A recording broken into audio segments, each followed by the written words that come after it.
Olá pessoal, tudo bem? Prazer estar aqui com você novamente, poder compartilhar mais um assunto importantíssimo do nosso cotidiano escolar.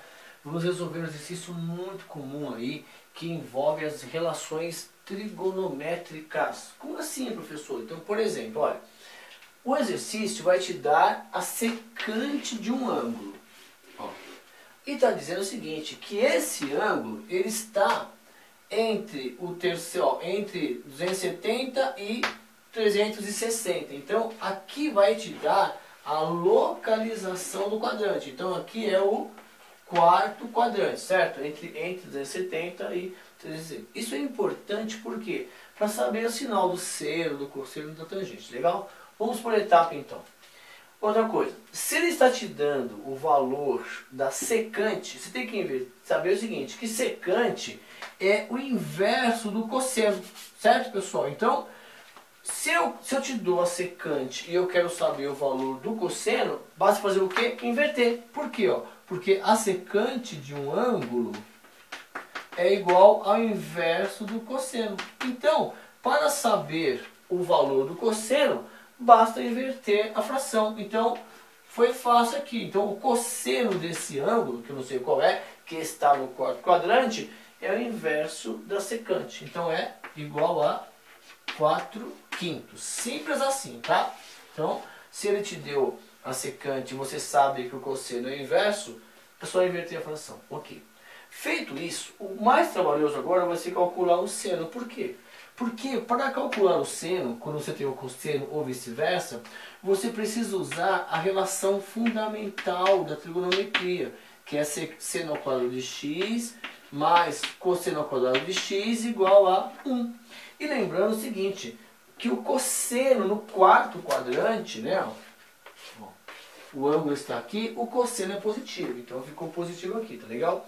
Já o seno, no quarto quadrante, ele é negativo, isso é importante saber, legal? Vamos lá então?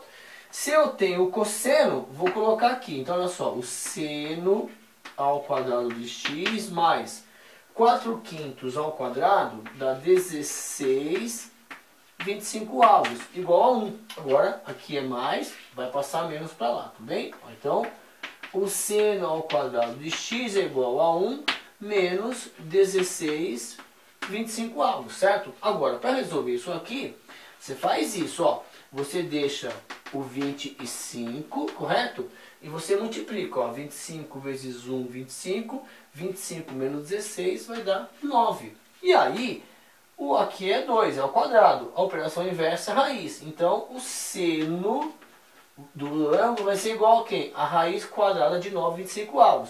Raiz de 9, 3. Raiz de 25, 5. Então dá 3/5. Só que o seno, como está aqui no quarto quadrante, nós vamos pegar quem? O negativo. Lembra? Porque a raiz quadrada, quer dizer, ó, o x, o seno de x é igual a mais ou menos raiz quadrada de 9/25. Então, só que só pega o negativo, né, pessoal? É mais ou menos, certo? Então, eu vou pegar o negativo por quê? Porque o seno está no quarto quadrante. Então, o seno é, ó, menos 3/5. Ok. Feito isso, como calcular a tangente? Bom, nós sabemos que a tangente de um ângulo é a razão entre o seno do ângulo pelo cosseno do ângulo. Qual que é o seno? Menos 3/5. Então, ó, então o que eu tenho que fazer? Menos 3/5. Na divisão de fração, eu copio a primeira vezes e inverto a segunda. Então eu vou inverter aqui. 4/5 vai ficar 5/4. Ok? Na multiplicação agora, nós podemos cortar o 5. Então, a tangente do número vai ser quem? Menos 3/4. Tá vendo aqui, ó? Menos 3/4. Então, é tudo uma sequência. Ok. Se a tangente é 3/4 e está aqui, ó, no quarto quadrante, prevaleceu o negativo, tá vendo? Então, não se preocupe mais com isso. A cotangente é só você inverter a fração. Por quê? Porque a cotangente de um ângulo é o inverso da tangente. Então, se eu tenho a medida vai ser o inverso. Então, a cotangente desse ângulo vai ser quem? Menos 4/3. Simples assim, ó, sem cálculo. E a cossecante é o inverso do seno. Então, a cossecante, nós sabemos que a cossecante é o inverso do seno, então, do ângulo, certo? Então, a cossecante desse ângulo vai ser quem? Qual é que é o seno? O seno é menos 3/5. Então, você vai inverter, vai ficar menos 5/3. Então, pessoal, é o seguinte, olha, com muita calma, fique atento às informações do exercício. Se ele te der o seno já direto, você já vai para cá para achar o cosseno. Se ele te der o cosseno, você já vem para cá para achar o seno. Mas esse é o procedimento. E é importante saber a localização do quadrante para saber se é positivo ou negativo. Combinado? Obrigado pelo carinho, pela confiança. Matemática Sem Cola foi feito para você melhorar o seu desempenho na escola. Conte conosco. Tchau!